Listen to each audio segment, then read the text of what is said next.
politically divided.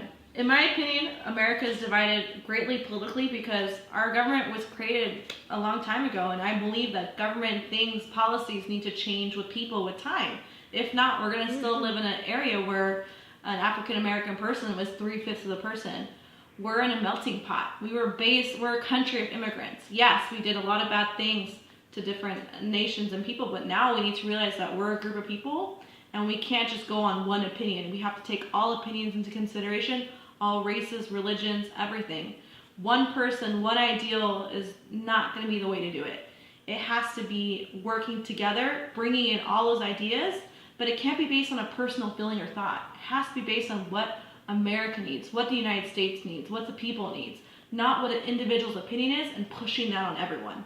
That's not going to make America prosperous, and that's what's going to make everyone hate us and not like us. And that's why we're divided.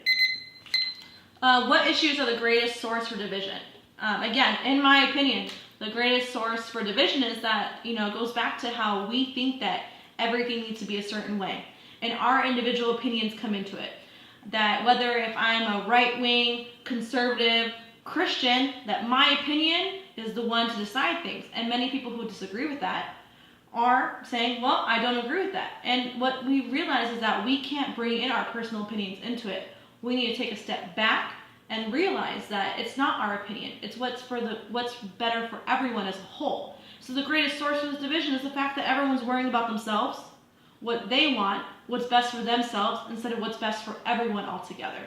Instead of worrying about the individual, we need to worry about the whole. Worry about every single person, man, woman, child. We're supposed to be a superpower, and we have people living in poverty, kids in poverty. That's not how it should be.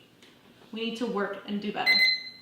So last question is, what is your recommendation for bridging this divide? I touched on it in the previous question, but again, I'll reiterate, I really think that we need to stop worrying about our own personal goals as Democrats, as Republicans, as Independents, as Tea Party, as whatever. It needs to be the goals of bettering this nation. If we're seeing too many racial issues, we need to put aside race and see what's causing it as a whole. Why do we think that this is the way it is? Because our society was built on a way of one idea, of the American dream. But American dreams need to change.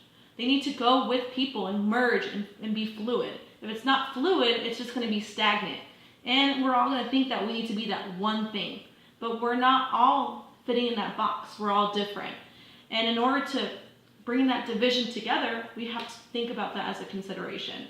And if not, we're going to keep fighting, we're going to keep pushing against each other, and we're going to keep having so much hatred in a country that's a melting pot.